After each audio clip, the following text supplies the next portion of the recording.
Welcome! Hi, I'm Matt. I'm going to be teaching you some writing theories and practices right from the ground up. Some basic stuff. I'm assuming that you are a beginner and have no formal training, and that you're here just because you have the motivation and interest to write. If you're already along your writing path, I'm hoping you will be reaffirmed, more confident, and connected to your writing while going through this course. But what I'm most excited about is that we're all here with the same mindset. We want to write. We want to write better. We just want to create. Now, no matter what your experience level is, we're all here for that reason. This is your community. This is your people. Now, who can be a writer? I'm sure you've all heard arguments saying that not everyone can be a writer, but I disagree. You can be a writer. And signing up for this class is a surefire sign that you're on the Can Be a Writer list. Now, we all know there's people born with the equipment to be a writer, the skills, things like maybe a natural way with words, a creative mind, imagination, just a desire to share their story or other stories. They might have a love of books or old tales, or possibly a rare affection for the words we use. Some people just find writing natural and easy. Well, if you're not one of these natural writers, even if a natural writer really exists, don't worry, because writing is a skill, and a skill is something you can learn. To be a writer, it's up to you. You can be a writer by strengthening, sharpening, and practicing the craft. You can work your way up to master black belt level, or just become better than you were yesterday. It's really up to you.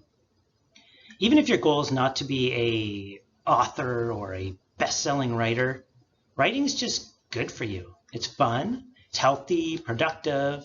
It's okay to be interested in it, have it as a hobby, something you do on Tuesday nights. There's this idea that creative writing is something weird or maybe fine to do as a kid, but maybe not as an adult. I guess it's kind of seen as a waste of time, especially if you don't expect your scribbles to be published. But think of it this way. When someone says they play beer league hockey on Tuesday nights, everyone says, "Oh, good for you. That's healthy. That's great. Sounds fun." They don't say, "Wow, what a waste of time. You're not going to the NHL." Yet strangely, the response to, "I write," is often, "When are you going to get published?" Stephen King commented on this once.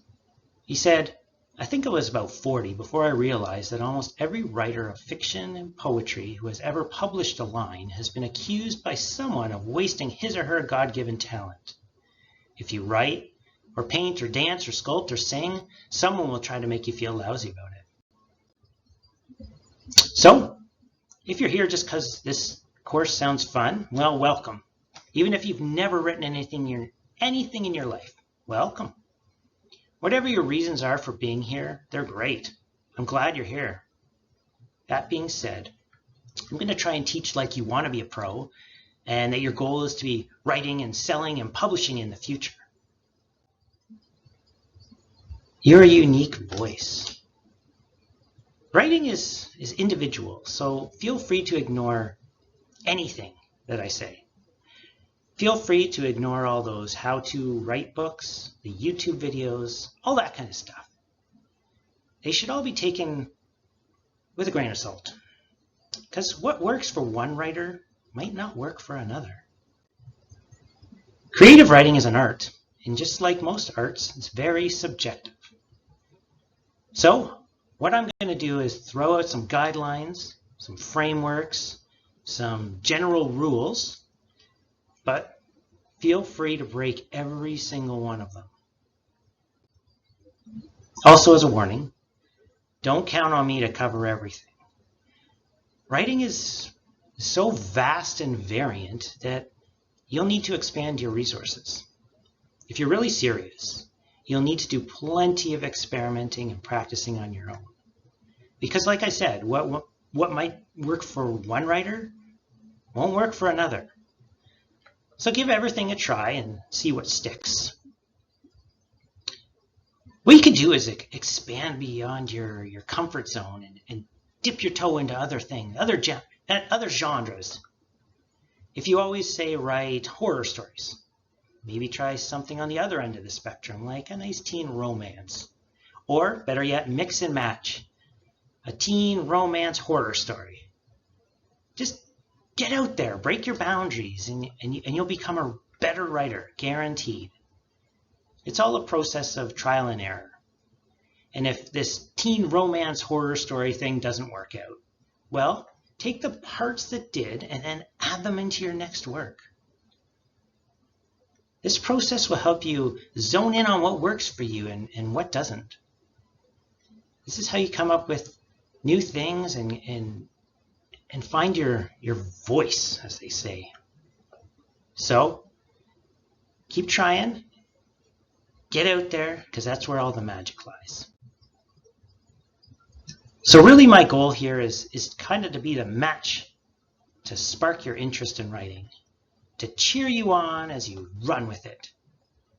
Now, while the iron's hot, go and write your heart out. Go now. All right. So I have this video. Ray Bradbury goes through a bit of his life and the life of a writer. It's kind of a fairly long video, 26 minutes. I'll be sure to leave a link somewhere that you can get to it. But it's a wonderful video to watch, and I recommend you give it a watch, and we'll come back to the next slides in a few minutes. Hi. All right, we're gonna keep going here. So, what do you write about? As a writer, what do you write about? Well, I kind of put the answer in there. Write what you know. I'm sure you've heard that. A lot of people say that, like, write what you know. So I'm going to make a list of all the stuff I know about. All right, I'll get my paper here. Let's see, I know about school. I've been through school. You've all probably been through school. I know about growing up in the city, my hometown here. Maybe if I had a sport I played, I could write about that, a hobby, something like that. I could write about my family, my dog, my cat. Maybe if I knew about the rare wines of southern France, I could write about that. All right, my list here. It's a fine list, but it seems very limited. It looks like in the grand scheme, I don't really know a lot, and probably neither do you. So maybe we should just reconsider this writing thing. Just quick question. Does anyone know who Gene Roddenberry is? Answer: he's the writer and creator of Star Trek. Now, did you think Gene Roddenberry knew how to fly a spaceship? Another question. Do any of you know who Agatha Christie is? Yeah, she wrote hundreds of murder mystery books. Did Agatha Christie have first-hand experience murdering people? No. And Gene didn't have any experience flying a spaceship.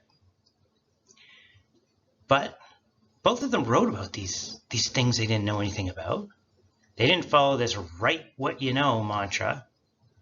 And you don't have to follow that advice either. It's called fiction, and fiction means it's fake. It's made up, it's not real. So anything is allowed. You can make up imaginary romances, or unicorns who live on a different dimensional plane that communicate through telekinesis. Anything. If you want to write about spaceships, go ahead. You can imagine what it might be like living on a spaceship in the future. And since nobody really knows, whatever you come up with will work just fine. You could write a story about a boarding school for wizards. Why not? You've been to school, you've been a student. You can use this experience of yours to kind of extrapolate what kind of problems a student at a wizarding school might have.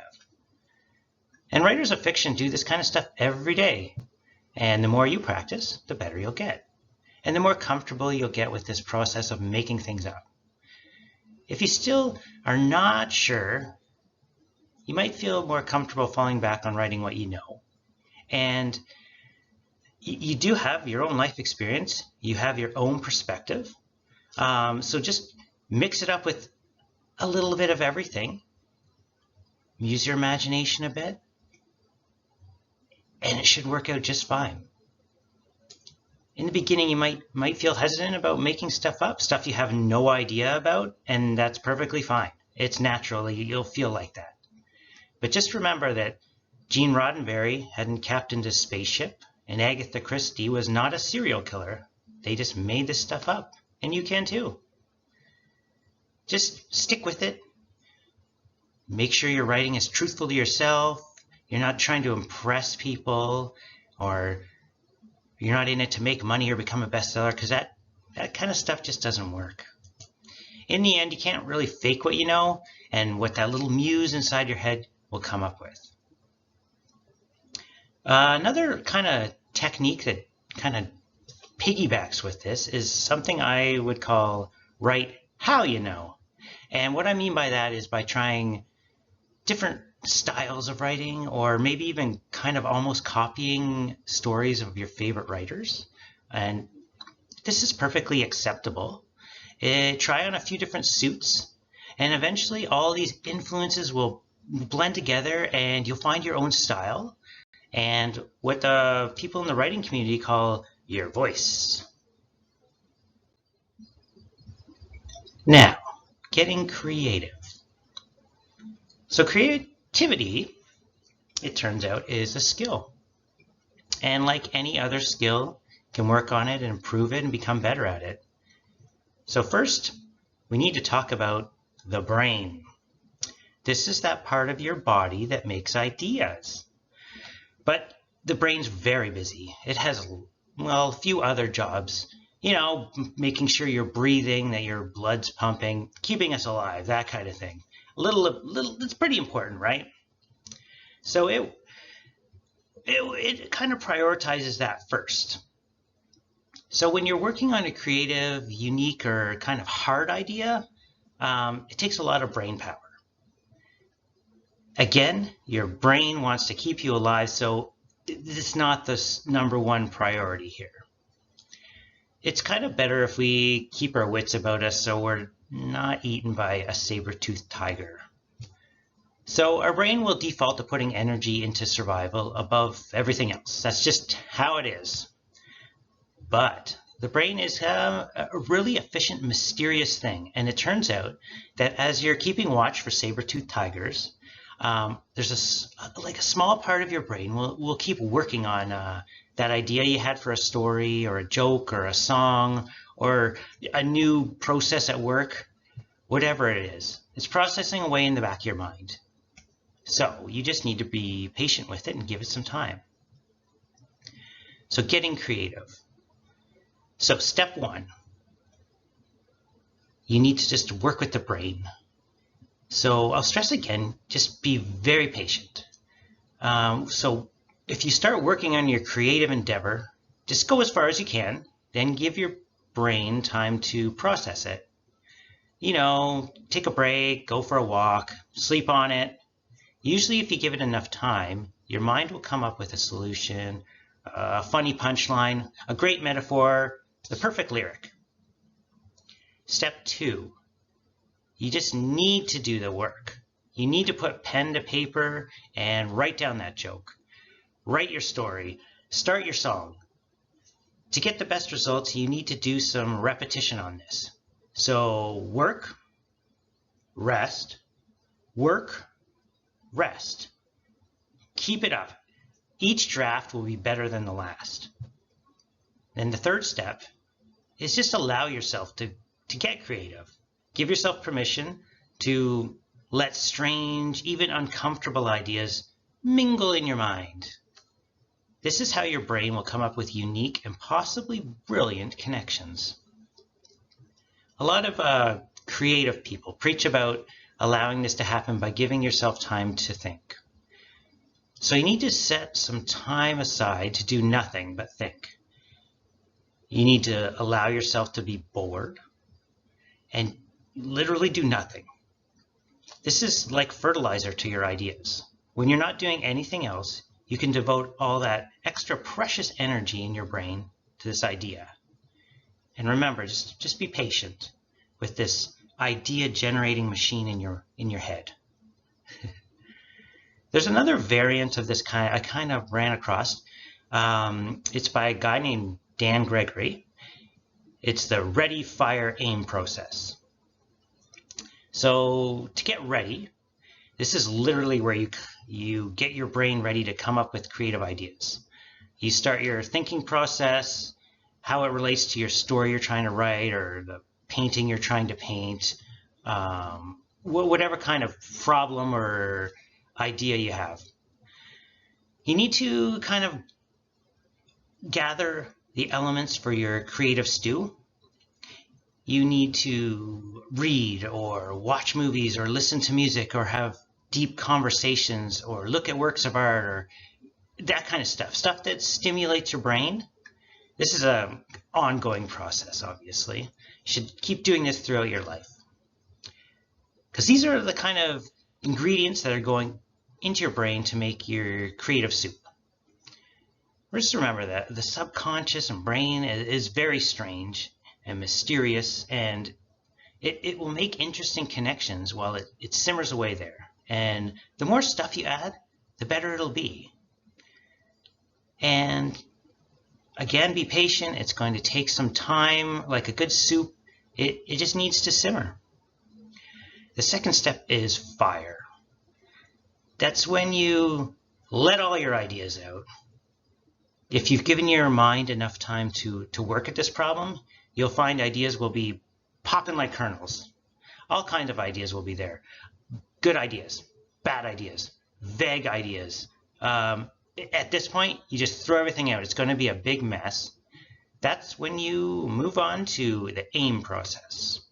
This is the last step.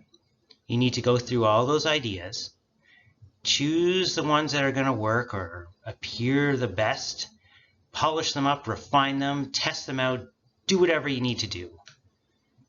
Just like any other skill, you need to practice this. The creative process is just intuitive to some people, but if it's not for you, that's okay.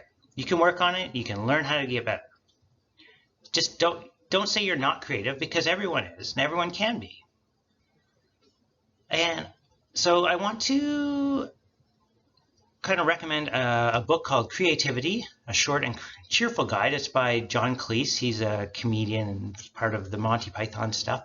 There's a video on YouTube if you want to look it up. Since writing is a creative work, it's important to know how the creative process works and how people have used creative techniques over time to get great ideas and just excel in whatever they're doing. And you can use all this information too to become more efficient and come up with ideas or solve your writer's block or just create amazing dialogue or something like that. Just become a better writer. Where do story ideas come from? This is a regular question that's asked of big named authors when they're interviewed. And I recall watching a video of Margaret Atwood answering this question with a sense of shock and confusion. She says something like, "What do you mean, where do all my ideas come from? It's more like, what ideas will I work on? I have so many ideas floating around in my mind." And some people are like that. They just have a natural affinity towards coming up with ideas for stories. You probably have a few ideas of your own, right? Maybe they're in the rough, but they can be dug out and polished to become a gem. Maybe you don't feel like you have any story ideas at all, but you just want to write. There are a few things you can do to jumpstart the story idea generating process. And be continuously generating ideas for books is a great way to think like a writer. One technique is, I call it one-up. Let's just take a look at stories. So the natural tendency of humans is to exchange experiences, and then often they will try to one-up each other. For example, one person might say, hey, last weekend I went shopping in Belleville. And somebody else will say, oh yeah, well, I went shopping in Toronto. And it will continue from there. The other idea is I call what if questions. You just kind of think of interesting or kind of strange or weird things like, what if the neighbor was a serial killer? What if there was this orphan boy who was actually a wizard? Those kind of things. Another technique to come up with new ideas or fresh takes on stories is to mix and match the components of a story. So stories are made up of three things. You have your plot, your characters, and your settings. You see my little Venn diagram there? We got the plot, characters, and settings, and in the middle is where your story is. So on the right, there's a little chart. You've got plot, character, and settings. So the first one, let's say the plot is a love story, your characters are an ogre and a princess, and the setting is a medieval kind of thing with castles and dragons. You can probably tell this is the idea of Shrek, right? The movie Shrek. Let's look at another one. You got another plot would be the underdog story. You know, typically it's that sports team that's made up of a mishmash of kids or something, and they're always losing, and then in the end they rise above and they win the championship. Let's instead of the characters being a sports group, you could have an a cappella group, and the setting could be in college, and this a cappella group comes together and wins the championship in the end. I don't know if you've seen the movie Pitch Perfect, but that's the storyline I was going for here. And the last kind of example is the hero story. So you've got a character who's a farm boy, doesn't know much about the world's never done a lot. And the setting could be something really big, like the galaxy, a big war through space. So this is kind of the outline of Star Wars, right? So let's go back to the first one, the love story with the ogre and the princess, and let's change the setting. So let's say the ogre and princess are stuck on a deserted island in the middle of the ocean. So you can still have your love story. You got your ogre and your princess, but when the setting is something completely different, like a deserted island, it's going to make a whole new story, isn't it? Because you're going to have different problems. You're going to have different opportunities. It's going to be a little more confined, maybe. It's not going to be the same at all. So it's kind of a fresh take on an old story, and it's kind of new, unique idea. So you can do this with stories you like, movies, anything like this. Just kind of like look through them and take a plot, a character, and a setting and switch out one of them for something completely different. And instead of just kind of coming up with a random plots, random character ideas, to make it really unique and your own, you need to kind of curate these ideas beforehand. So when you're out and about and something strikes you as interesting, or you daydream a great scene that you would like to put in a story, or even when a vague idea hits you of a kind of character you think would be interesting to read about, write it down. You need to write these things down. If you ever find yourself thinking, that would make a great book, write it down. Because great ideas have this habit of leaving your mind before you can capture them. So I just recommend you have a notebook around all the time, and you write down your ideas. Or if you have images you want that really strike you, just kind of sketch them out. Write down any characters. You kind of think about anything like that. And then when you're starting a new story or kind of in need of an idea to bolster it up, or just for fun, you can go through your notebook and you can use these things to start mixing and matching ideas. You can combine a character with like a plot idea you had, like maybe you wanted to do something about an ice cream truck serial killer, something like that. And then you had this image of a sunset with 2 moons in the background, or something like that. You see what I'm getting at? So Stephen King has a great quote about this. He says, your job isn't to find ideas, but just to recognize them when they show up.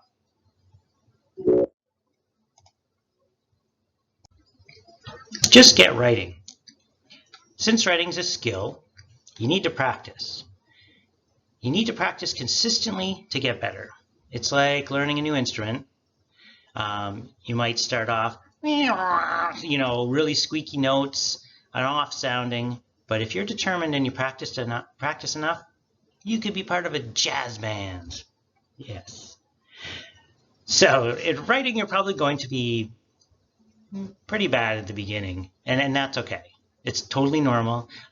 Just let yourself be atrocious. Allow yourself to be painfully slow. It's not the time to compare yourself to great pieces of work or anyone else. It's a time to just get into it. And in the same vein, kind of allow yourself to see the good things you're doing. Even if it's something really small, like one word choice, or one sentence, or one paragraph, or you can pat yourself on the back for writing an entire page in one sitting.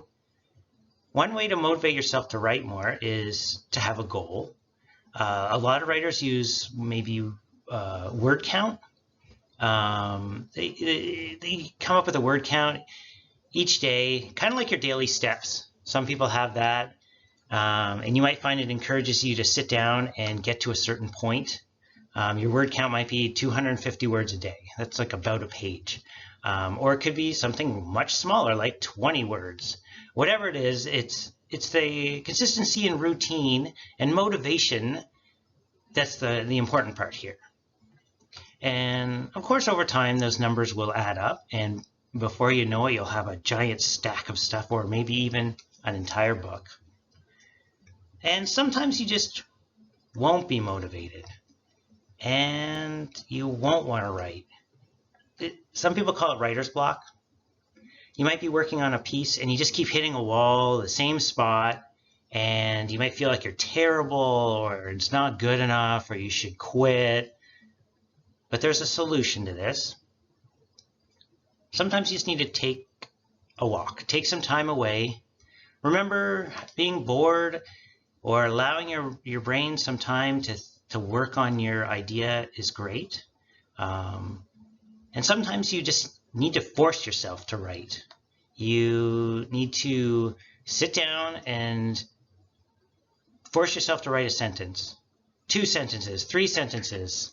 Maybe you can give yourself a time limit. Say, I'm going to sit here for 10 minutes and either I'll just stare at the screen or I'll type something. And often, if you can get started, you can get over that little hump and you'll be back in the stream of writing and creating in no time. And if these kind of things are still not working, sometimes this writer's block is just telling your mind, it's your mind telling you to stop. That your story's gone as far as it can, and maybe it's no good. Maybe we're at a dead end, and that's okay. We all start projects with great intentions, and some of them are just not meant to be, and that's okay. It's okay to move on. You didn't waste your time and your energy and your ideas with that thing you're getting rid of. It's a learning experience. It's just something that will happen along the way. You'll start something, it's not going to work, but take it as a learning experience. Take it as practicing, and if you can take some of the good points and move them on to the next piece of writing you're doing, that's great. So I'm going to leave you with a quote from Ray Bradbury, kind of along these lines. He says, "It doesn't have to be the greatest, it just has to be you."